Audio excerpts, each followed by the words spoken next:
Hello மக்களே! மாயாச்சின்னு செம்ம இன்ட்ரெஸ்டிங்கா போயிட்டுருக்குன்னே சொல்லலாம். நம்ம மாயாச்சினோட மேரேஜ் டேயும் வருது. அதே சமயத்தில நம்ம ரகுராம் அவங்கள ஆசீர்வாதம் பண்ணுவாங்களான்னு சொல்லிட்டு மாயா ஒரு குழப்பத்திலே இருந்துட்டுருக்காங்க. இன்னொரு பக்கம் பத்மாவும், பார்வதியும் மாயாவ நிம்மதியா இருந்துறக்கூடாதுன்னு சொல்லிட்டு அவங்களோட கல்யாண புடவைய எரிக்க பார்க்குறாங்க.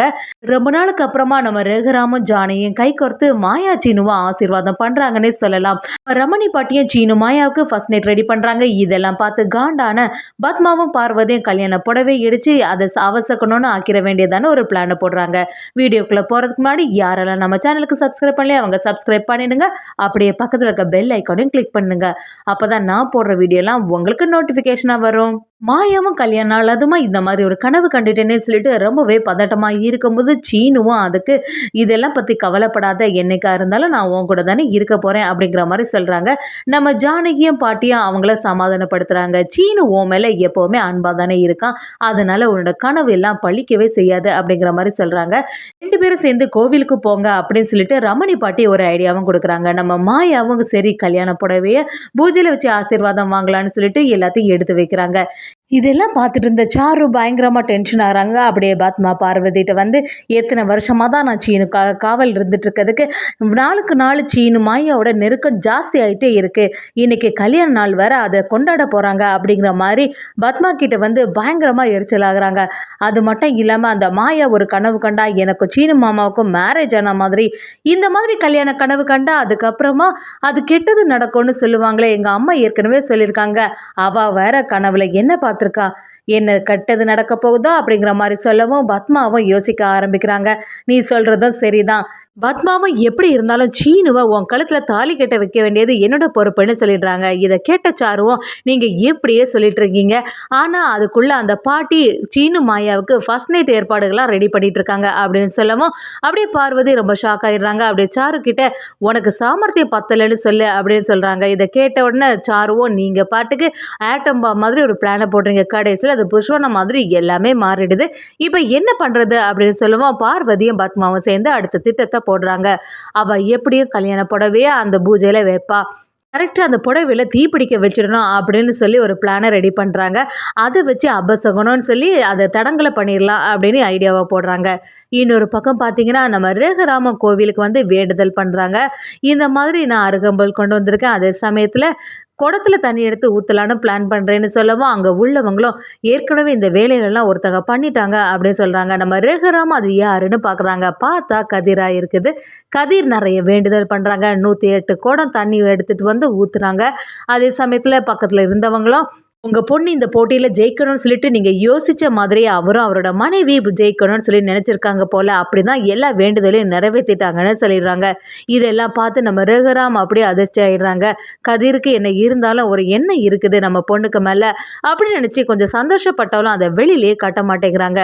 இன்னொரு பக்கம் நம்ம தனா கிட்ட எல்லாரும் வந்து சொல்லவும் தனா அப்படியே குழம்பி போயிடுறாங்க. இப்போ என்ன பண்ணுறது, நம்ம வேற கதிர்க்காக ஃபைனல்ஸுக்கு பணம் வாங்கி வச்சுருக்கோம், இது மட்டும் வீட்டில் தெரிஞ்சுன்னா ரொம்பவே வருத்தப்படுவாங்க. ஆனால் நம்ம அப்பாவும் இப்படி ஒரு சூழ்நிலையில் மாட்டிகிட்டு இருக்காங்களே, புவனேஸ்வரோட சூழ்ச்சியிலேருந்து எப்படியாவது அப்பாவை காப்பாற்றணும்னு நினைக்கிறாங்க. நம்ம கையில் தான் எல்லாமே இருக்குது, இந்த மாதிரி சுச்சுவேஷன்லேருந்து என்ன நல்லபடியாக காப்பாற்றுங்க கடவுளே, இப்போ என்ன பண்ணுறதுன்னு அப்படியே குழப்பமாகவே இருக்குது அப்படின்னு சொல்லிட்டு நம்ம தனா யோசிச்சுட்டே இருக்காங்க. நம்மனால எந்த பிரச்சனையும் வரக்கூடாதே அப்படின்னு நினைக்கும்போது கதிரும் நம்ம தனா கிட்ட வந்து தனா எப்படி இருந்தாலும் இந்த போட்டியில் நீ வின் பண்ணிடுவ அப்படின்னு சொல்கிறாங்க. நம்ம கதிர் ரொம்ப டயர்டாக வரதை பார்த்து தனாவும் என்ன கதிர் இப்படி இருக்க, என்னாச்சு அப்படின்னு விசாரிக்கவும் கதிரும் அவங்ககிட்ட சொல்கிறாங்க, நீ இந்த போட்டியில் வின் பண்ணிடுவேன்னு தெரியும், ஆனாலும் கடவுளோட ஆசீர்வாதம் உனக்கு இருக்கணும்ல, அதனால தான் 108 குடம் தண்ணி ஊற்றிட்டு நான் வேண்டுதலை நிறைவேற்றிட்டு வரேன் அப்படின்னு சொல்கிறாங்க. இதை கேட்டோன்னே தானே அப்படியே ரொம்பவே வருத்தப்படுறாங்க. என்ன பண்ணுறது, என் மேலே இவ்வளோ நம்பிக்கை வச்சுருக்காங்களா, இவங்க நம்பிக்கைக்கு எல்லாம் சார்பாட்டு நம்ம பண்ணணுமே, என்ன பண்ணுறது, நான் கதிர்க்காக தான் இந்த வேலையை செய்தேன், ஆனால் அவனே இப்படி பண்ணிட்டு இருக்கானே அப்படின்னு சொல்லிட்டு ரொம்பவே சோகம் ஆகிறாங்க. கதிர் அவங்ககிட்ட வந்து இதுக்கெல்லாம் நீ கவலைப்படாத தானா, ஒழுங்காக கோச்சிங்கை நல்லபடியாக பண்ணு, எப்படியாவது இந்த போட்டியில் நீ வின் பண்ணிடணும், நீ தான் வின் பண்ணுவேன்னு எனக்கு நல்லாவே தெரியும் அப்படின்னு சொல்கிறாங்க. தானா இன்னும் கொஞ்சம் ஃபீல் பண்ண ஆரம்பிக்கிறாங்க. கதிர் இந்த மாதிரிலாம் பண்ணாத, எனக்காக இப்படியெல்லாம் உன்னோட உடம்பு வருத்தி வேண்டுதல் பண்ணாதன்னு சொல்கிறாங்க. இன்னொரு பக்கம் பார்த்தீங்கன்னா நம்ம மாயாவும் சீனுவும் ட்ரெஸ் எல்லாம் பண்ணிட்டு நீட்டாட்டு கல்யாண நாளுக்காக எல்லார்கிட்டையும் ஆசீர்வாதம் வாங்கலாமேன்னு சொல்லிட்டு சாமி கும்பிட்றதுக்காண்டி வராங்க. அங்கே நம்ம ரமணி பாட்டியை நிற்கிறாங்க. ரமணி பாட்டிட்டு ஆசீர்வாதம் வாங்கும்போது அவங்களும் சொல்றாங்க, "நீங்க நல்லபடியா இருக்கணும்.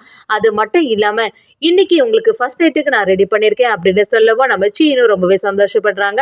அப்படியே ரமணி பாட்டிட்ட வந்து, "நீங்க ஆசைப்பட்ட மாரியே நல்லபடியா நடக்கும். கூடிய சீக்கிரத்துல ஒரு பேரனோ, பேத்தியோ பெத்து தரேன்." அப்படிங்கிற மாரி சொல்லவும், நம்ம சீனுவும், "இனிமே உங்க பேர தான் வைக்க போறேன் பாட்டி." அப்படின்னு சொல்லவும், அத கேட்டுட்டு இருந்த பார்வதியும், "என்ன ரமணிங்கிறது ஒரு பழைய பேரா இருக்கே!" அப்படின்னு கிண்டல் பண்றாங்க. அத கேட்ட சீனுவும், "அதுக்கென்ன வேற மாதிரி மாத்தி வச்சிட வேண்டியது தான் ஸ்டைலாட்டு." அப்படின்னு சொல்றாங்க.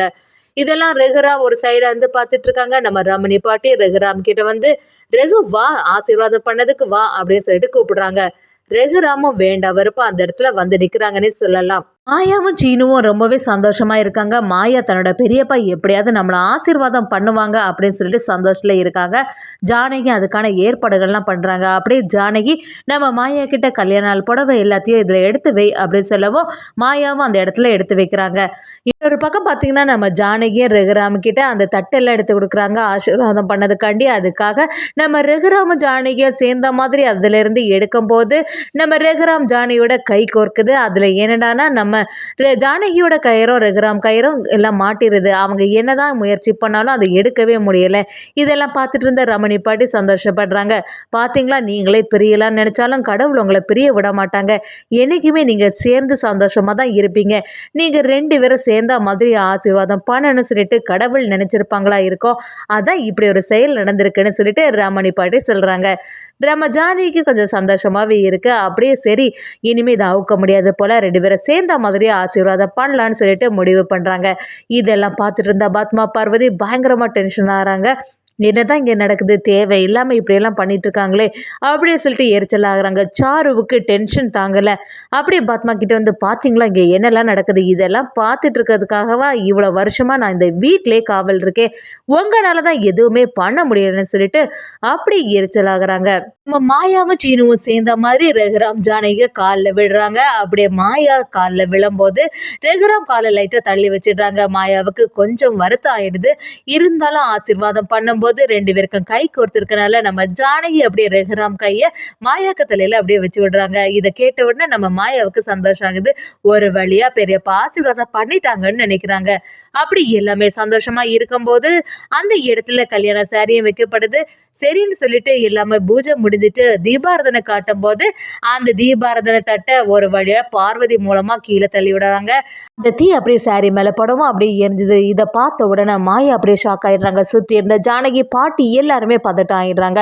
மாயாவும் பெரியம்மா கிட்ட வந்து, "என்ன பெரியம்மா இப்படி நடந்துச்சே?" அப்படின்னு சொல்லிட்டு ரொம்பவே வருத்தப்படுறாங்க. "காலையில வேற இப்படி ஒரு கனவு கண்டேன்.